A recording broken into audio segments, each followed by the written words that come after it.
कैसे हैं आप सभी? मैं आशा करती हूँ आप सभी लोग स्वस्थ और प्रसन्न होंगे। आज हम हमारा पाठ बीरबल की खिचड़ी को पढ़ेंगे और समझेंगे।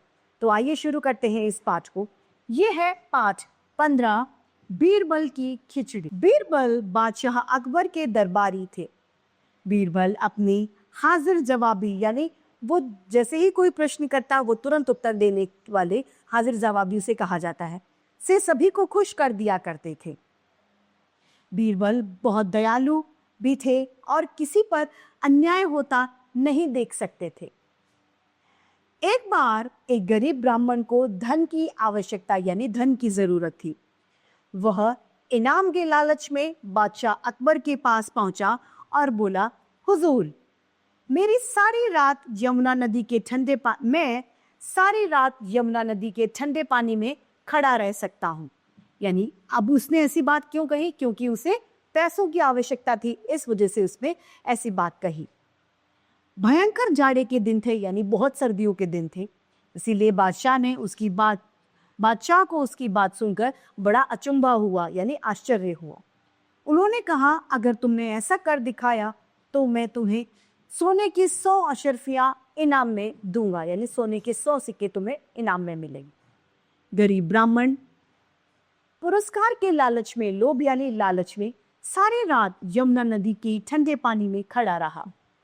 सवेरे वह बादशाह के पास गया और हाथ जोड़कर उसने प्रार्थना की, हुजूर, मेरा इनाम दिलवाया जाए।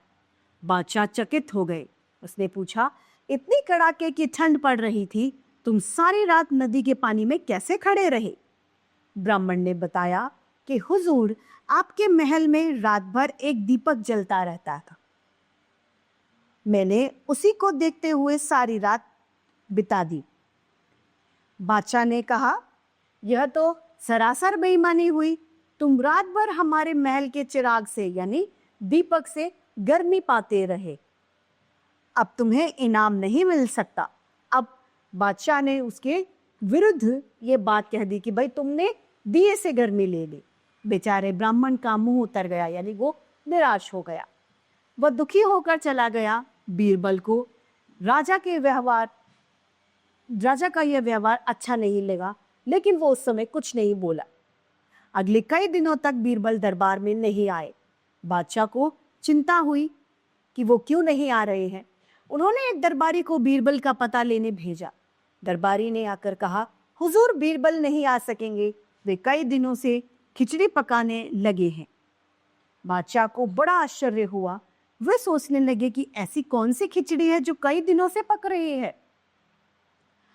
उनसे रहा नहीं गया, वह देखने के लिए चल दिए कि आखिर बीरबल कर क्या रहे हैं। बादशाह ने जग कर देखा तो बीरबल ने बहुत ऊंचे ऊंचे बांसों पर एक हांडी टांग रखी थी और नीचे जमीन पर आग जल रही थी। उन्होंने हैरानी से पूछा, बीरबल, आग इतनी नीचे और हांडी इतने ऊपर, भला इतनी दूर आग की गर्मी कैसे पहुंचेगी?